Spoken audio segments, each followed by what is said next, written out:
My name is Elena Moore, and I was 35 years old when I learned how fragile normal really is. Not in some dramatic, headline-worthy way, but in the quiet, terrifying way where nothing looks broken at first, yet nothing will ever feel the same again. It was a Wednesday. Ordinary. Predictable. The kind of afternoon I could run on muscle memory alone.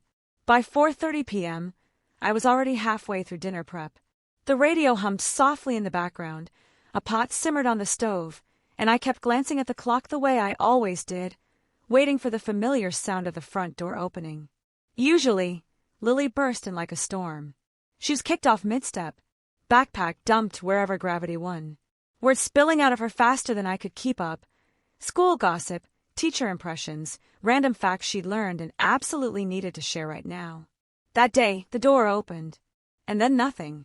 No footsteps racing down the hall. No voice calling, "Mom!" No chaos. Just silence. I turned from the stove, dish towel still in my hands, and that's when I saw her standing there. Lily didn't look tired. She didn't look upset in the obvious way kids do when they've had a bad day. She looked contained, like she was holding herself together too carefully. Her backpack hung off one shoulder. Her eyes didn't meet mine. She walked past the kitchen without a word and sat on the far end of the couch, pulling out her homework folder with deliberate slowness, like routine itself might keep something from breaking loose. Every instinct in my body went on alert. "Hey," I said gently, stepping closer. "Everything okay?" She nodded too fast. "Yeah." It was automatic. Practiced. I sat down beside her, close enough to feel the tension radiating off her small frame. That's when she turned, slightly, just enough for the light from the window to hit her face. And my breath caught. Her left cheek was red. Not flushed. Not irritated. Red in a way that didn't belong. The color was uneven, blooming outward, already beginning to swell. And when I looked harder, really looked, I saw it. The faint shape beneath the skin. Not a bruise yet, but the unmistakable outline of fingers. My mind raced ahead, desperate for explanations. Maybe she tripped. Maybe she ran into something. Maybe I was imagining things. I wanted one of those to be true, so badly I could feel it in my chest. I didn't touch her face. I didn't want to scare her. I just kept my voice steady. "Lily," I said quietly. "What happened?" She stared straight at her folder. Her fingers tightened around the edge, knuckles whitening. For a long moment, she said nothing at all. Then she took a breath, slow, controlled, like she was choosing each word carefully. Uncle Mark slapped me. 5 words. Flat, calm, and devastating. Everything inside me went still. I didn't gasp. I didn't yell. I didn't interrupt. I didn't even move. I just waited because I knew, on some instinctive level, that if I reacted too fast, she might stop talking. She swallowed. "He said I was acting better than everyone else," she continued, "because I got an A on my math test. And Ethan didn't. Mark, my sister Claire's husband, a man I had never trusted but had tolerated for years. The kind of man who liked control disguised as authority, who joked about kids being soft these days, who always had opinions about how children should behave, especially girls. I'd seen him roll his eyes when Lily talked about school. I'd heard the sharp edge in his voice when Ethan struggled with homework. I'd noticed how he went quiet whenever Lily did well. I had told myself I was overthinking it. I was wrong. "Where were you?" I asked softly. "At their house." Aunt Claire was in the kitchen. Uncle Mark was helping Ethan study. My stomach twisted. "What did he say exactly?" She hesitated. Then, in a voice so small it barely sounded like her, she said, "He told me to stop showing off." I said I wasn't. I was just happy. And then he hit me. A pause. "Not hard," she added quickly. "I mean hard enough. But he said I made him do it." Something inside me cracked at that sentence. I reached for my phone with hands steadier than I felt and began taking pictures. Her cheek. The angle of her jaw. The faint mark just starting to darken under her ear. I documented everything with quiet precision. She watched me, nervous. "Am I in trouble?" she asked. That question hurt more than anything else she'd said. "No," I said instantly, turning to face her. "You did nothing wrong. Ever."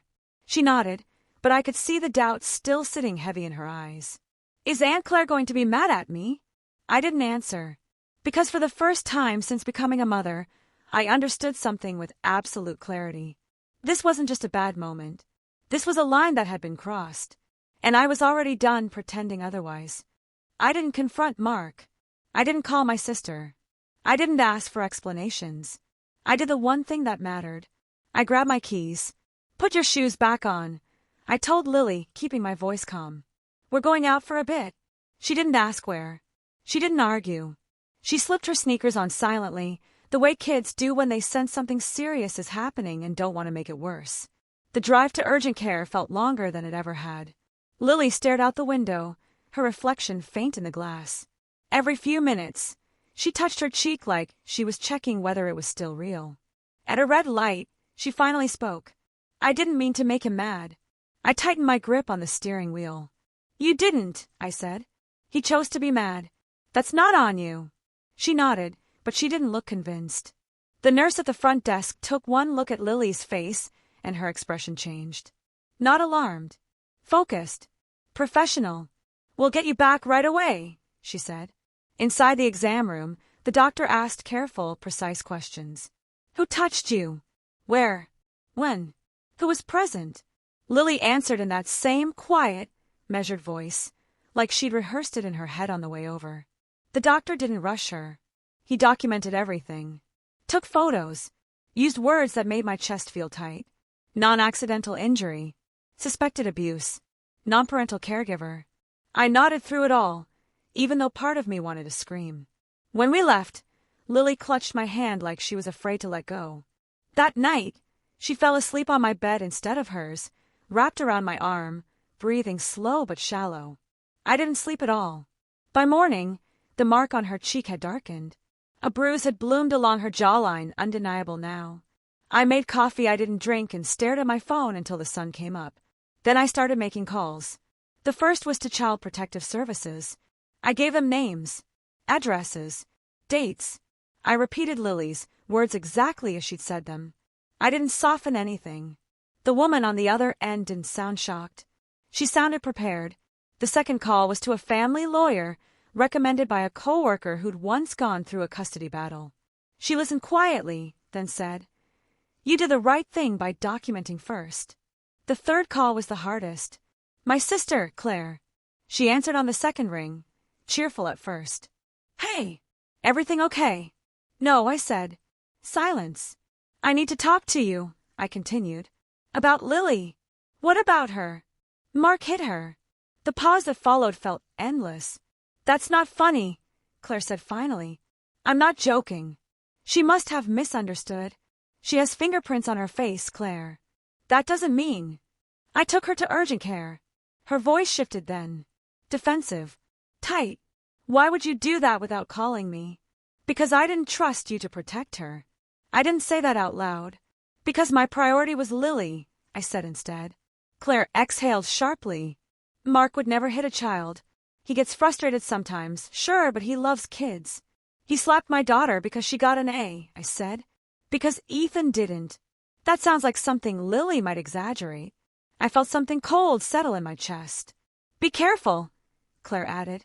Accusations like this ruin lives. I ended the call. By the afternoon, CPS had already been in touch with Lily's school. They interviewed her with a counselor present. When she came home, she looked drained but relieved. They were nice, she said. They believed me. That night, the messages started. An aunt texted, I'm sure this is all a misunderstanding. A cousin wrote, Kids don't always tell the truth when they're emotional. Another warned, family matters should stay in the family. I didn't respond to any of them. I watched Lily instead. She did her homework quietly, ate dinner without complaint, asked if she still had to go to Aunt Claire's house on Sunday. No, I said. You don't. She let out a breath she hadn't realized she was holding. 2 days later, CPS scheduled an emergency visit to Claire and Mark's house. That evening, I heard shouting outside. I stepped onto my porch just in time to see Mark in the driveway across the street. He was pacing, barefoot, phone pressed to his ear, his voice rising and falling in panic. Claire stood a few feet away, arms crossed tightly around herself. Then Mark dropped to his knees. Not dramatically. Not angrily. Begging. I didn't feel satisfaction. I didn't feel triumph. I felt certainty. This wasn't about family anymore. This was about patterns. And I knew, with a calm that surprised me, that I wasn't going to stop until the truth was fully exposed, no matter how uncomfortable it made everyone else. The day after Mark dropped to his knees in the driveway, my phone stayed quiet longer than I expected. No apology. No explanation. No desperate message asking how to make this go away. Just silence. By mid-morning, that silence felt deliberate. Around 11, there was a knock at my door. Not loud. Not confident. The kind of knock that hesitates halfway through, like the person on the other side isn't sure they deserve to be let in. I opened it to find Claire standing there. She looked different. Smaller somehow. Her hair was pulled back hastily, dark circles under her eyes, no makeup to hide how shaken she was. She didn't smile. She didn't even say my name. She stepped inside like she was bracing for impact. "Is it true?" she asked finally. I didn't pretend not to know what she meant. "Yes." Her shoulders slumped, just slightly. "Did Lily really say Mark hit her?" "Yes." "Did he actually?" Her voice cracked. "Did he do that?" "Yes." One word. Clean. Final. She shook her head, as if repeating it might change something. "There has to be some mistake. Mark can be harsh, but he wouldn't hurt a child. He might have been joking. Or correcting her. Maybe Lily misunderstood." I turned and walked to the kitchen drawer. When I came back, I placed an envelope on the coffee table between us. Printed photos. Timestamps visible. Close-ups of Lily's cheek, the swelling, the darkening bruise along her jaw. The urgent care report clipped neatly behind them. Claire didn't sit down. She flipped through the photos standing up, her fingers beginning to tremble about halfway through. When she reached the medical report, she stopped. She stared at it for a long time. "I don't recognize him anymore," she whispered. I let the silence stretch. Then she looked at me, eyes glossy. "Why didn't you come to me first?" The question stung, not because it was unfair, but because it was revealing. "I needed to protect my daughter," I said, "not manage your husband's reaction." Her jaw tightened. "You could have destroyed our family." I met her gaze. "He already did." Claire left without saying goodbye. That afternoon, a detective called me. CPS had forwarded everything. They wanted to move forward formally. Lily would need to participate in a forensic interview, one designed specifically for children.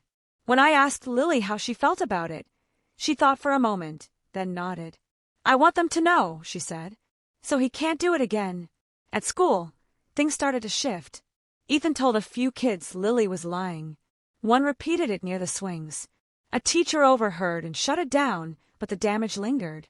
When Lily told me about it that evening, she didn't cry. She just looked tired. "I didn't say anything," she told me. "I didn't want to make it worse." That night, I sat across from the school principal and laid everything out. She listened carefully, nodded, promised monitoring and support. I appreciated her professionalism, but I also understood something important. Systems help. Parents protect. 3 days after the CPS visit, Claire texted me. "Can we talk? Just us." I almost ignored it. I expected excuses. Pressure. A plea to keep this quiet for the sake of family unity. But something about the message felt different. Stripped down. Defeated. We met at a diner halfway between our houses. Bad coffee. Cracked vinyl booths. The kind of place where conversations disappear into background noise. Claire was already there, staring into a mug she hadn't touched. She didn't waste time. "I asked Mark to leave," she said. The words landed heavier than I expected. She swallowed hard. "After I came to your house, I couldn't sleep. I kept replaying everything. So when he finally passed out, I went through his phone. My stomach tightened. She told me what she found. Messages to a coworker. Screenshots of report cards. Comments about Lily being a problem. A threat. A rival. One message stood out. She thinks she's better than everyone. Someone needs to knock her down a peg. Then Claire said something that made the air leave the room. "I've seen him hit Ethan before. Once over spilled cereal. Once after a bad baseball game." She'd seen the bruises. She'd explained them away. told herself it was discipline, told herself it wasn't her place to interfere. "I thought staying quiet was protecting my son," she whispered. "I was wrong." I looked at her carefully. "Will you testify?" She didn't hesitate. "Yes." And in that moment, the story stopped being about one slap. It became about a pattern. A dangerous one that had finally been exposed. The morning after Claire agreed to testify, everything shifted. Not loudly, not dramatically, just decisively. Like the moment you step through a doorway and realize there's no going back. Not because you're being pushed, but because you finally understand what's on the other side. Claire called the detective first thing that morning. She didn't soften the truth this time. She told them about the messages she'd found on Mark's phone, the way he talked about Lily like she was a threat instead of a child. She told them about Ethan, about the cereal, the baseball game, the shove that sent their son into the wall hard enough to leave a bruise she pretended not to see. She cried while she spoke, but she didn't stop. That afternoon, the detective called me. They wanted Lily to participate in a forensic interview, this time with a specialist trained to speak to children about trauma. I knelt in front of Lily and asked if she felt ready. She thought for a moment. Then she nodded. "I want them to know everything," she said. "So he can't do it again." The interview center didn't look like a police building. That was intentional. Soft colors, low voices, a basket of toys in the corner that no one expected her to touch. Lily sat in a small chair with her hands folded neatly in her lap. Her voice stayed calm as she answered questions, but the things she described cut deep. She talked about how Mark isolated her from Ethan during visits, how he joked that smart girls grew up lonely, how he locked her outside once because she answered a math question faster than Ethan, how he grabbed her wrist at dinner so hard she dropped her fork and couldn't eat. I listened from the other side of the glass. I didn't cry. I didn't move. I just memorized every breath she took, every pause between her words, the way she stayed so careful even when describing things no child should have to explain. When it was over, the interviewer told her she'd been very brave. Lily nodded politely. On the drive home, she was quiet. Then she asked, "Am I in trouble for telling them all that?" "No," I said. "You're safe because you told them." Within 24 hours, a no-contact order was issued. Mark was barred from contacting or seeing Lily or Ethan. Claire filed for emergency custody the same day. When Mark was served, he lost control. He showed up at Claire's house screaming, pounding on the door, trying to force his way inside. A neighbor called the police. He wasn't arrested then, but the warning was unmistakable. He was running out of room. I didn't wait on the system to catch up. I contacted another lawyer. We prepared a civil case alongside the criminal one.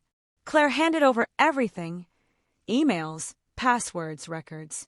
There was a voice recording where Mark laughed and said no court would ever believe her. She said she'd been afraid for years. Not anymore. The real shift came when Ethan spoke to the school counselor. He said he never wanted to go back to his dad's house, that he slept with his door locked, that he felt sick every time he heard Mark's car. That's when everyone stopped calling it an incident. It was a pattern. Mark tried to fight back.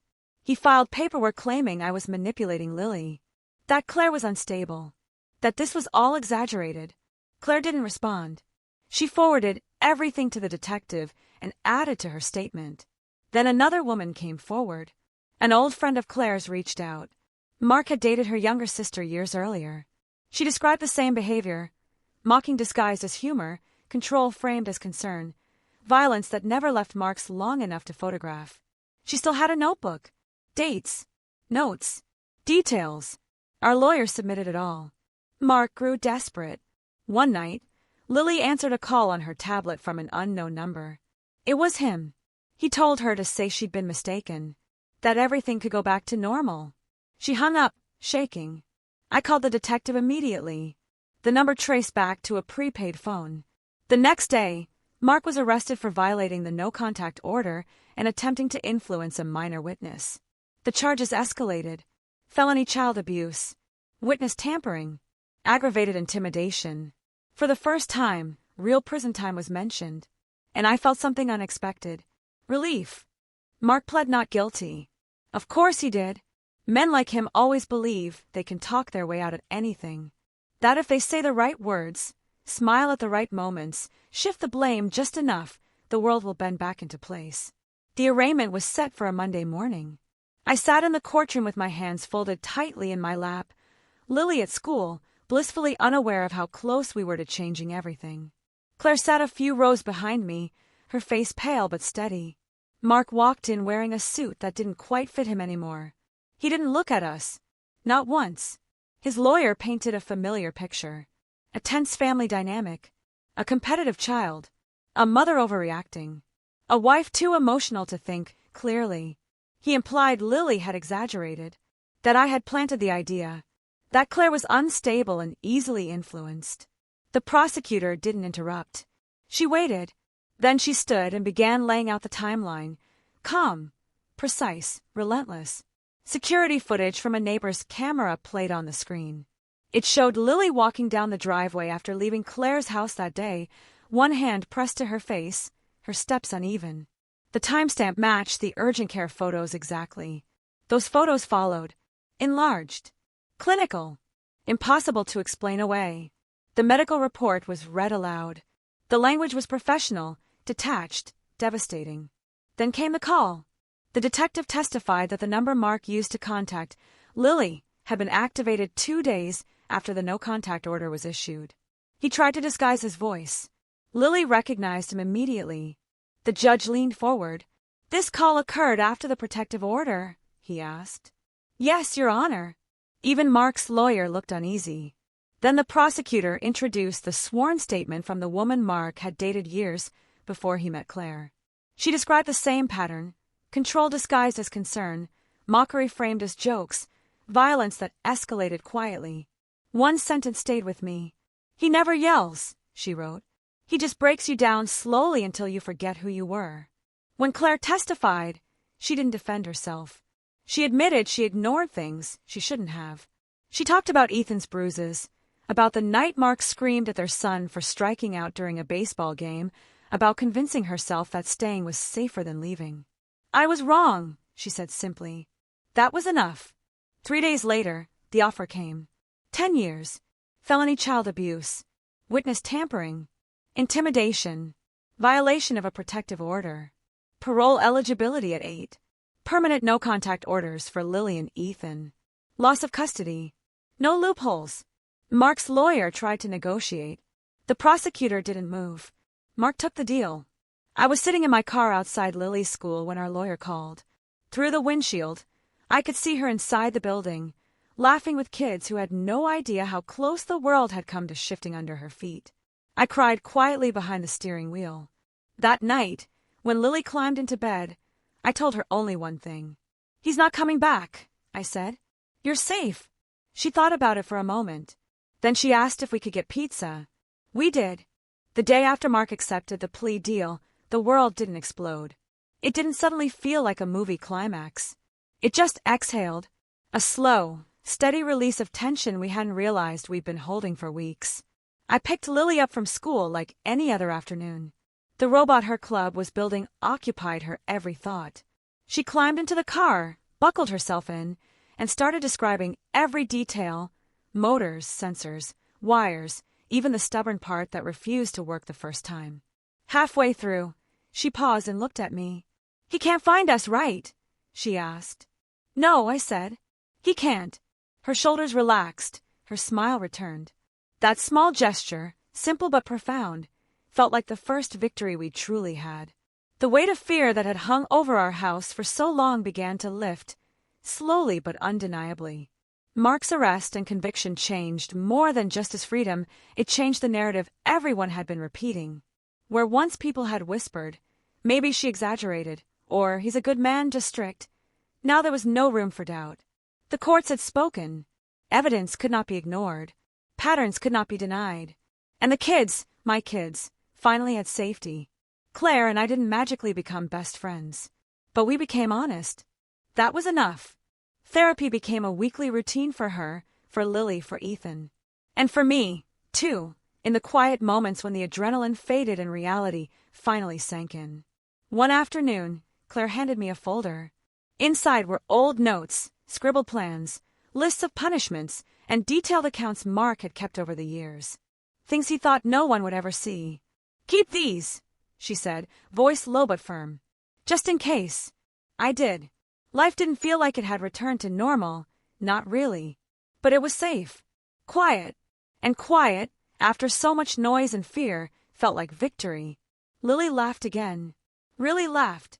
The kind of laugh that filled a room without hesitation. She joined Mathletes, a club she had been too anxious to try before. She slept through the night without checking locks she had imagined were broken. She woke up in the mornings without dragging her feet, without carrying the weight of someone else's anger. Ethan's demeanor changed, too. The nightmares faded. His door stayed open at night. He began to smile without calculation, without fear. And on a particularly warm Saturday, he asked to help in the garden, which was something he had avoided for months. He dug small holes carefully, carried water to the plants, and paused to glance up at me with a pride-filled grin. Mark, on the other hand, ceased to exist in our daily lives. Prison was no abstract concept anymore. He had lost control, influence, power. The house that had once trembled with his unpredictability and quiet intimidation now held nothing but safety.